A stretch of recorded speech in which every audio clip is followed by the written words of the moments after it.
Greetings and salutations, viewers and listeners. We're here for another episode of World End Economica.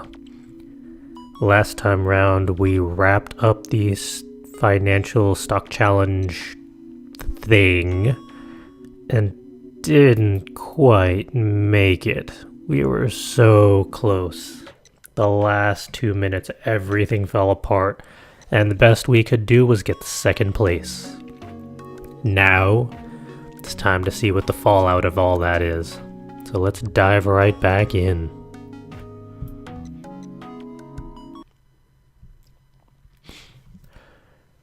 The result was 260 million mools. Second place. The prize money was 50,000 mools. At that moment, a popping sound reverberated, indicating that mail had arrived on the computer. Perhaps it was a headhunting solicitation, but why now? I ignored it and stretched my arms. Next to me, Hagana looked dumbfounded. It couldn't be helped. Hagana's forecast was off.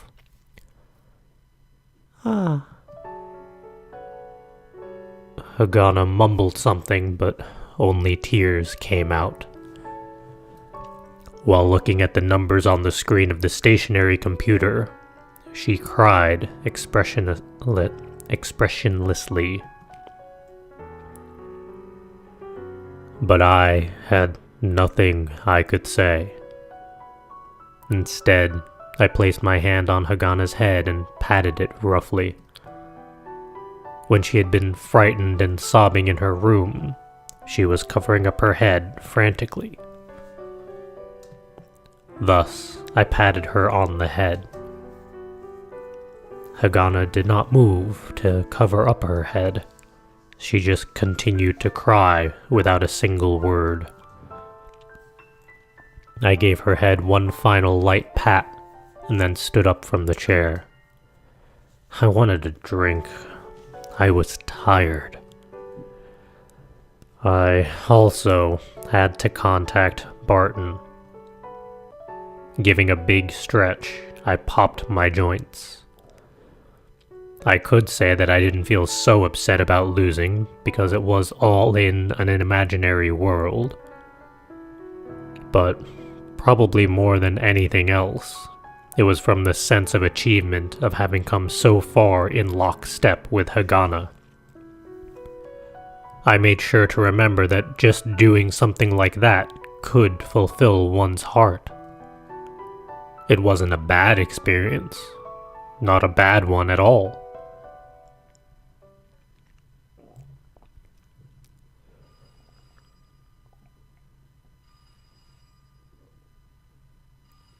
Even as the ding-dong chime rang indicating the arrival of new mail, I decided that was the time to use the toilet.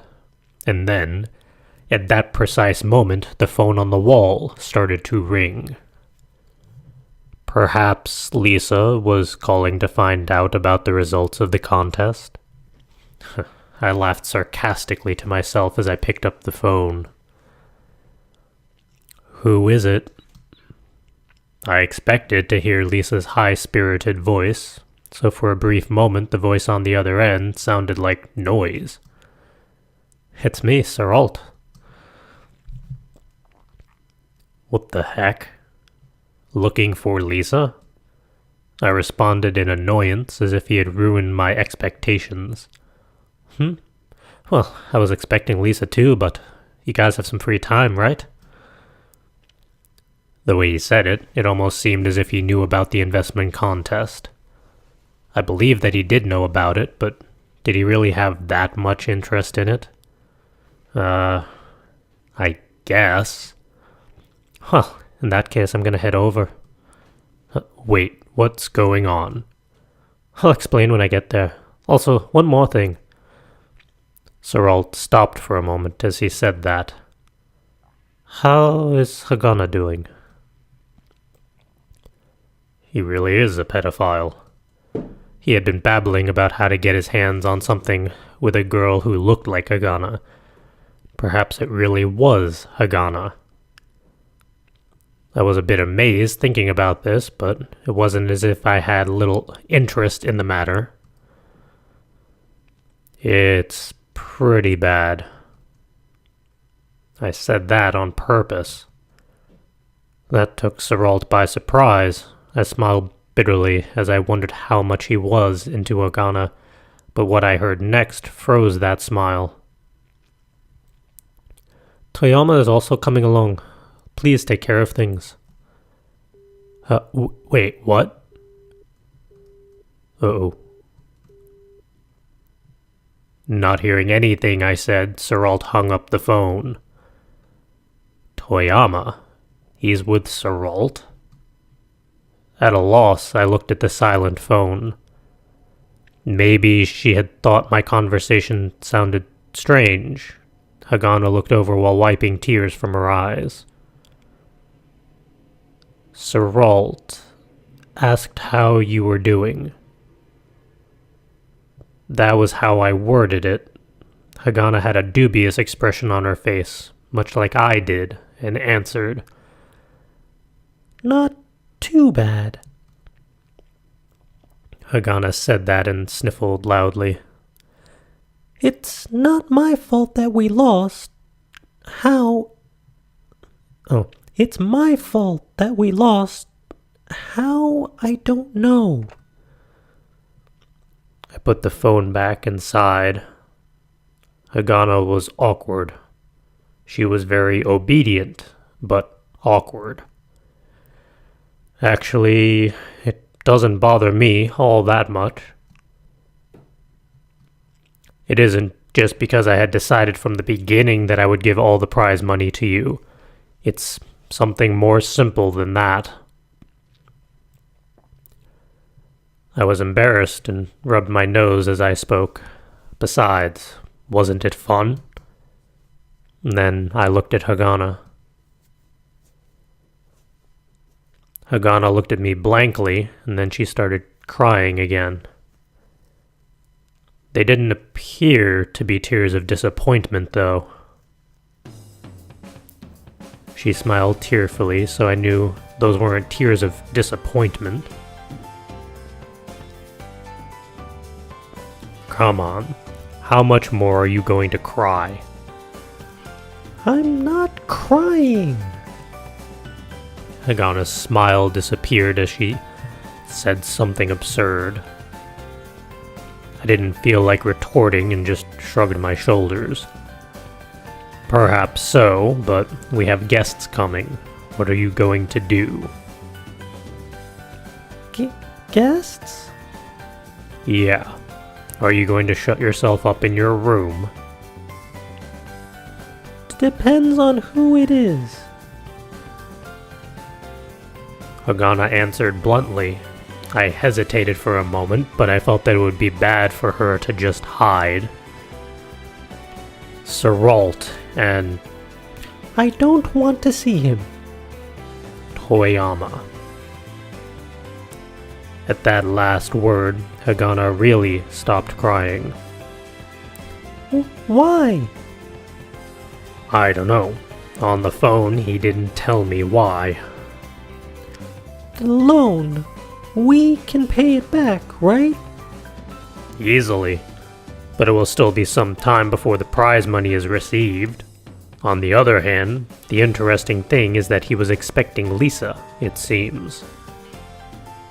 At those words, Hagana raised an eyebrow. I didn't have any idea what it meant either. I wonder what's going on. I don't know. Hagana wiped her eyes. Then, as if she were some transforming hero, her expression changed. But we'll know when we see them. Exactly. Hagana had changed. That was probably for the better. Hagana and I, without saying a word, sat at the table and drank hot cocoa. I didn't remember who initiated it. But until the intercom rang, my hand was on top of hers under the table. When I let go, it felt a bit lonely. Yo. When I opened the church door, Serrault's big face was right in front of me. And then, next to him, thin like a ghost with the only sign of life in his eyes, stood Toyama. When Toyama and Hagana stood face to face, neither of them looked upset. Toyama was no different from before, which meant Hagana was the one who had changed. Besides, it was more or less given that the loan could be repaid. Perhaps that understanding calmed her mind. So, what are you here for? Hagana and I sat side by side, while Toyama and Serrault sat on the opposite side. Toyama held something that looked like an attaché case, while Serrault was empty-handed. You're not going to bring out some tea or something? Well, your shop is also self-serve, you know. That is true. Well, that's fine. There's something that needs to be discussed. Serrault looked at Toyama, who was next to him. I have already talked to Lisa about this, but... Toyama said. Hagana and I exchanged looks while Serrault scratched his head. Looks like she didn't talk to them about it. About what? Sorry about that. Toyama, if you will. Ah. Toyama nodded as if he were sighing. He opened the attaché case under the chair, pulled out a bag, and placed it on the table. The overpacked bag had a utilitarian design, with its sturdiness perhaps being the only selling point. There's 150,000 mools in here. Huh? Oh, son of a bitch. I want you to make money, as much as you can with this amount. I couldn't imagine this being some kind of joke. However, I could only think of it as a joke as my eyes moved towards the bag Toyama took out. Toyama followed the movement of my eyes and opened the bag for me to see. When he turned it upside down, wrapped banknotes tumbled out. All of the bills looked well worn and were wrapped up with rubber bands. It was like a scene from a mafia movie. But this was reality, and without a doubt, that money was real. In times like this, I'm embarrassed by this money, but that's the nature of business. I hope you'll be understanding. No, wait just a moment. What's with this money? It's not dirty money. I know it looks bad. This is money I've managed to scrape together one way or another. That's not what I mean. Toyama didn't flinch at my words at all before speaking. Have you not both taken money from my clients and made it grow? Those sounded like threatening words to me, but I had no intention of standing down to Toyama. And perhaps that was the fault of my determination. What? Something wrong with that? No, that's also a help to me, Toyama said. I more or less understand whether or not my clients will pay back their loans. Thus, through the grapevine I heard about your exploits and wanted to support you both wholeheartedly. So, you've decided you're going to join up with the dregs? At my words, Toyama laughed feebly. My philosophy is that I will loan out money even to those who I don't foresee being able to pay it off, so long as I can trust them. But I won't gamble. That is what I've decided. Stocks aren't about gambling. My apologies. I didn't intend to speak ill about it, but whether or not you two are able to grow the funds that you've gathered, is that not gambling? I could hear that it was just a play on words, but it wasn't as if I didn't understand. In the beginning, in the case of Chris's parents, they wouldn't have come by to entrust Hagana with their savings if they didn't know about her. So, since you hate gambling and all, why'd you come all this way with all that money then? I'll have him do the explaining.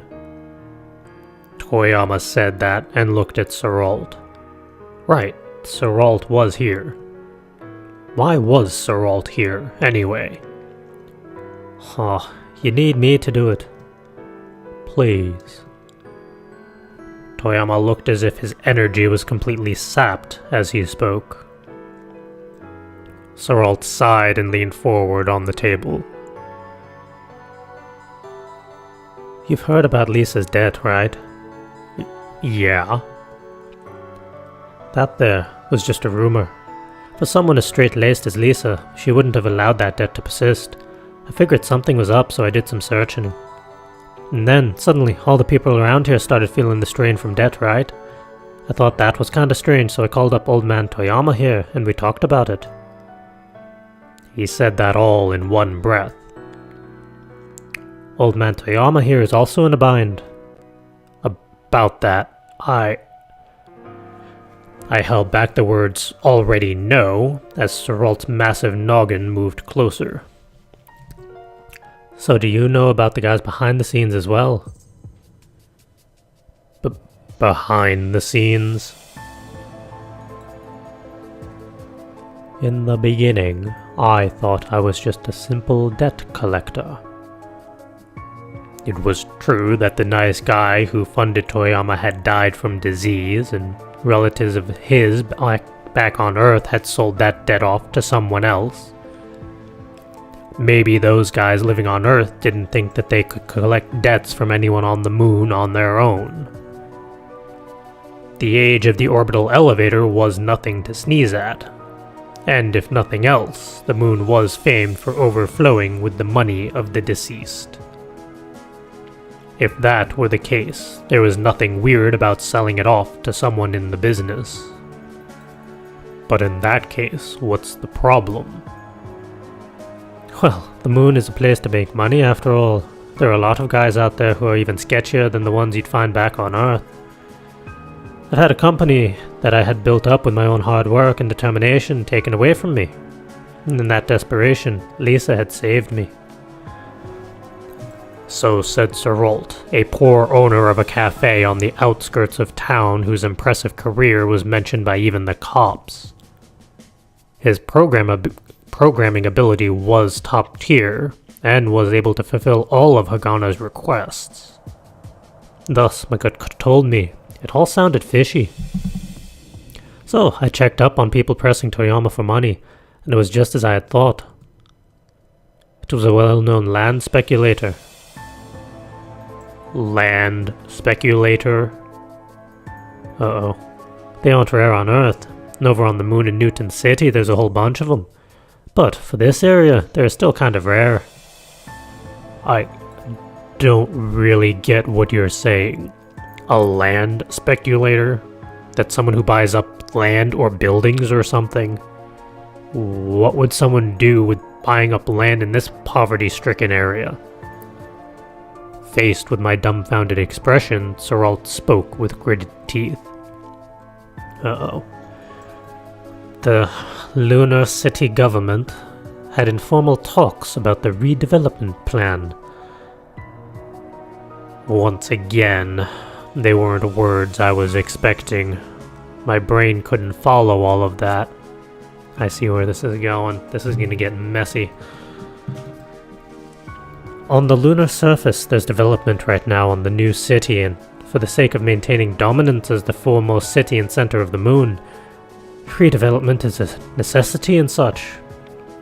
Well, in short, they want to take this decrepit place and make it shine, so that they won't be beaten by any new city. Naturally, there are a lot of interests tangled up in all this. But in that case, these debts have nothing to do with the rights to the land and property. Toyama spoke. Huh? The lunar surface is the frontier. Thus, there is a need for laws to be in place. This is where the most important are vested interests for a developer. Even if one were to own the land, if the people borrowing the land were to build upon it by their own ability, I would dare to say that city development would more likely support that of the people who built their homes on that land. Rights are the same as that of the landowner, at least to that extent. On that note, there are a lot of homes that were built from scratch. Kid, you must have seen it for yourself as you went flying around, right? It seemed he had seen me around somewhere, but I understand what he meant. In this area, there were nothing but buildings that were forcibly built up and complicated in their construction. Forget even trying to navigate through them. It seemed that there were many places where you couldn't tell where one home ended and another began. While the administration had flirted with the idea of forcibly seizing property, well, a lot of money would have to be paid to the rights holders, or perhaps those people might be offered the rights to live there afterwards. But the problem is that people found out about this informal meeting, eyeing a possible increase in value, and wanted to corner the market. So then, those are the guys that hold your debt? Yes, I was being targeted. At any rate, that is why money has been loaned out to those living in this neighborhood who are likely not to return it. With these debts, without having to go knocking door to door and negotiate, dozens of properties for the most part can be seized. A cheaper way of doing things. When debts outweighed assets, that was to be expected. And thus, with Toyama's foolhardy but kind-natured manner of loaning out money, this had the reverse result. A tight-fisted moneylender would only lend out to people who looked like they could return, and only as much as they could return. But for Toyama, if the client could be trusted, even if it exceeded their ability to pay it back, he was willing to be patient by having them only pay the interest. Certainly, the borrower would be grateful afterwards, but they probably just figured it was Toyama after all. If the borrowers knew from the beginning that their property would get wrapped up in it, it would be the same as being strung up with a noose. This was especially dangerous, given that a lot of them were slow-witted enough to not foresee that happening if they borrowed from Toyama. Thus, they relaxed their guard. People like that, with the noose tightening around their necks, were plentiful in the neighborhood. With redevelopment, this place will not be the same. Bluntly speaking, it will completely lose its identity. Beautiful shopping malls, beautiful residential units, beautiful roads. It would look like an extension of White Belt, perhaps. But what saddens me the most is after all that was done to support these people, without getting any fair payment, they're being forcibly evicted. I understand Toyama's exhaustion. Due to his well-meant loans, the nooses around the necks of those burdened by debt tightened. And then, due to how things were managed, when asked to pay back the funding, Toyama was unable to do so. They say the road to hell is paved with good intentions. The perfect example of that statement was right in front of me. If we can hold out until the decision on redevelopment happens, there won't be problems, as the administration will then get on board with negotiations. But if before that the creditors foresee an increase in value, then, using debt as a pretext, they could take everything from the people burdened with that debt for pennies. Take everything they have away, with only the debt left behind on top of not having a place to live anymore. Land speculators, with the rights to the land and the debtor's insignificant property in hand, would then wait to offer to help the administration gentrify things here. And then, the shiny city will bestow upon the rights holders a rather large profit. Redevelopment also takes on the meaning of dividing up the wealth of the lower class. If you use taxes from big corps in Newton City raking in the dough towards redevelopment, even people living on the outskirts supporting the majority of Newton City would benefit.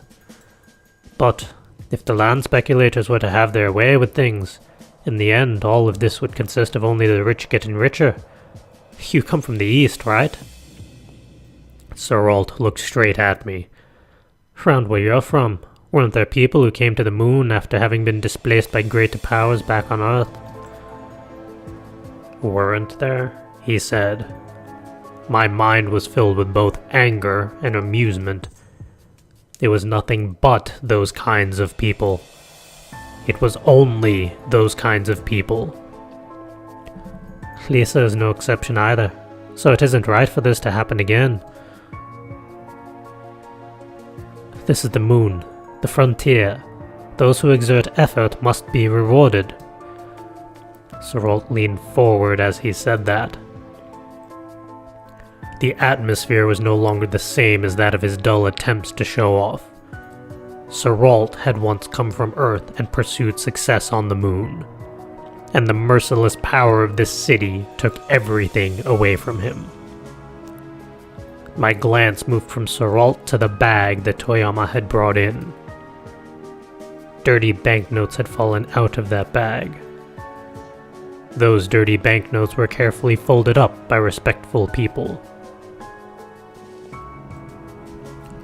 You have the funds gathered from others. That, and this 150,000 mules.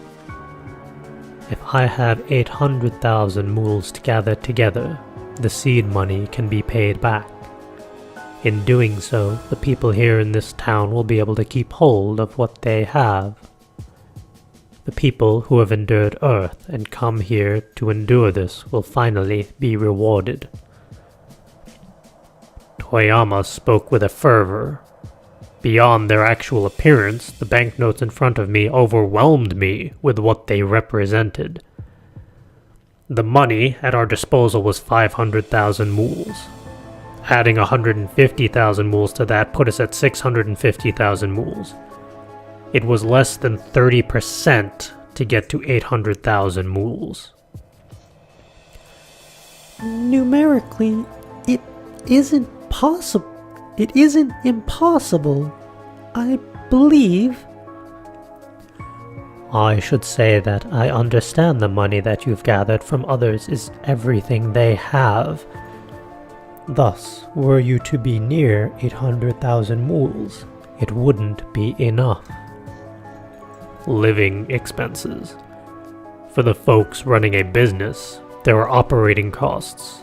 For the infirm, there were medical costs. And for those with children, there were educational costs. The ones wanting to collect on these debts are approaching in force, but I think we should be able to hold out for a month. I wish you to grow these funds. Grow those funds 70% in a month. They're going to work themselves to death. 40% or maybe at least 50%.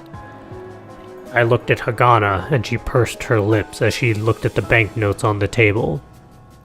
It's possible that she saw in it the irrationality of society. What's the deadline? I asked a much more important question. Hagana's pale complexion stiffened. Nearby, Serrault also looked downcast. I had a bad feeling about this. In the beginning, I am intending on holding off the assault of the people pursuing me to pay back the seed money. Saying that, he picked up a piece of paper from the attaché case. It seemed old-fashioned in an era where electronic agreements were the norm, but perhaps that's why it carried such a strong air of intimidation. It was written in a business-like style, with a government endorsement on it. If involved in repeated debt defaults, immediate repayment is requested. Uh-oh. The individual who loaned me that money really was an easygoing person. If you can help others with 800,000 mools, then just say the word and I'll loan it to you at once.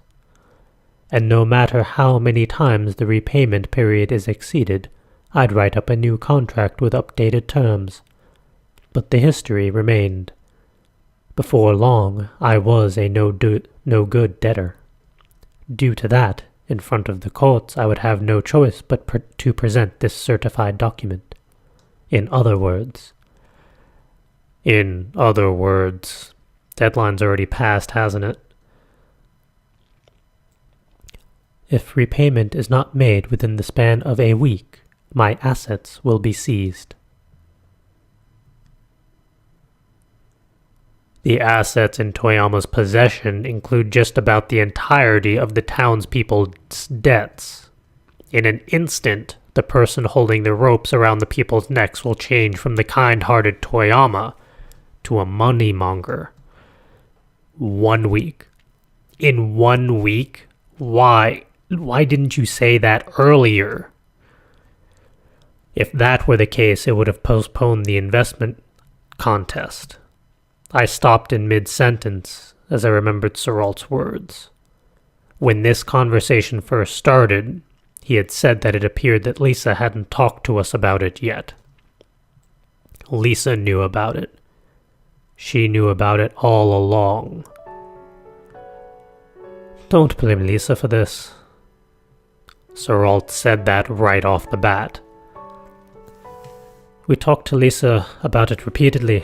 Things would be bad if we waited too long, and that things could not be undone if someone didn't act. But Lisa stubbornly wouldn't agree to that. She said that if I were to go to you and Hagana to talk about it, then she'd get really mad. Why? I don't get it at all. You two really were in a trance, right? Serrault's pained expression pierced my chest. I thought back to the time I had spent together with Hagana. That was, without a doubt, a warm and wonderful time. Lisa is that kind of person. She can't be influenced by things. Instead, she cares more about the connections between people. With the exception of books, probably, but I think she's probably going to sell those books. What? She's that kind of person. Even if she no longer had a place to live, clothes to wear, or things to eat, she can still find a way to continue to live in happiness. She really believes that. Lisa said that it was after many friends and family lost everything in the conflict zone that she walked that narrow path and managed to reach the moon. Is there not something that we can do? We can give up money, but we can't give up these crossed paths, she would say. Lisa didn't want to get in the way of you two. There was nothing I could say.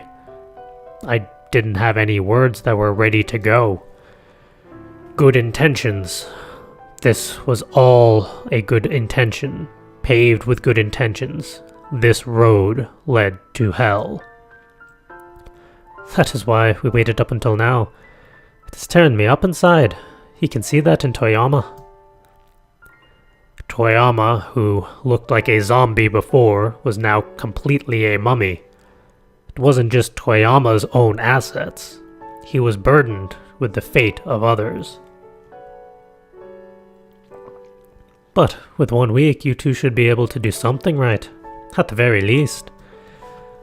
That is what Serrault said.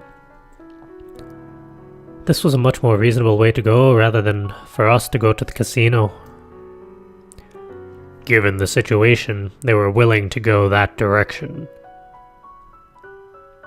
True, it wasn't impossible.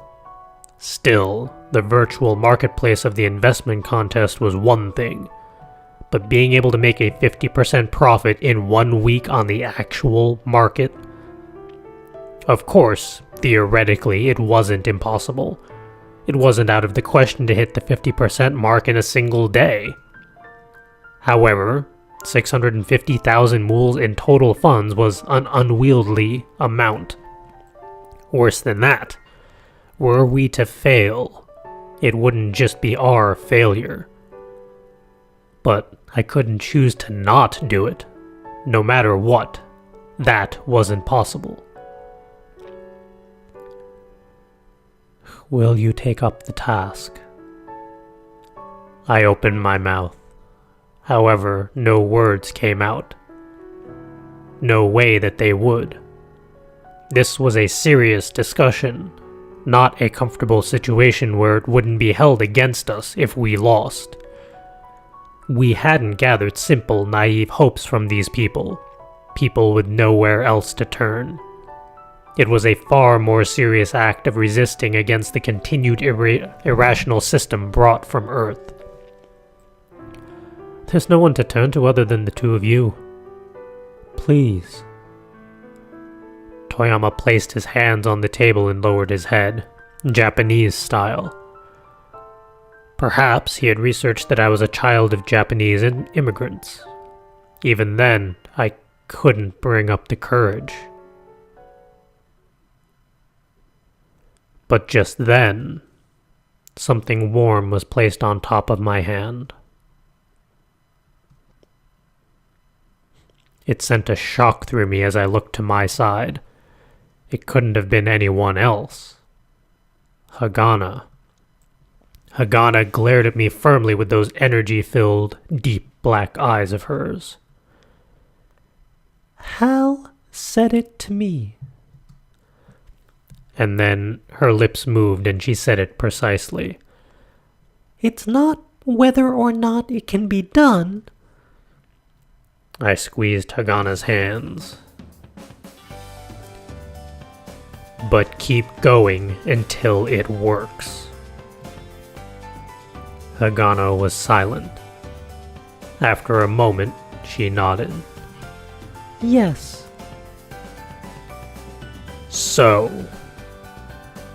I tried desperately not to tear up from the fear of Toyama raising his head and catching me, so I doubled my efforts to keep a stoic face as I spoke. We better be properly compensated for all of this. Toyama's exhausted face managed a smile. I'll throw in a generous amount of interest.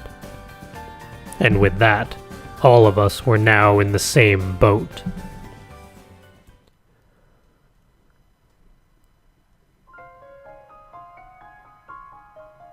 And we're going to have to leave things off there for this episode, because we are out of time. That was legitimately an unexpected event. I did not see that coming, but it now is bringing everything together. It explains all of the debts going on in the neighborhood and how they're all tied together and just what the stakes are now. Can they pull it off?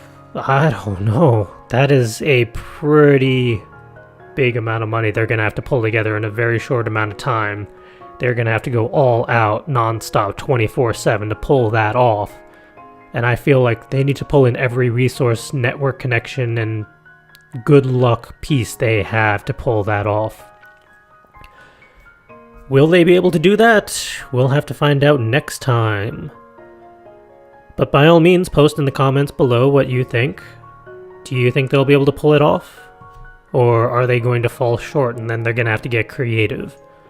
Let's continue the conversation in the comments below. And I'll see you all next time.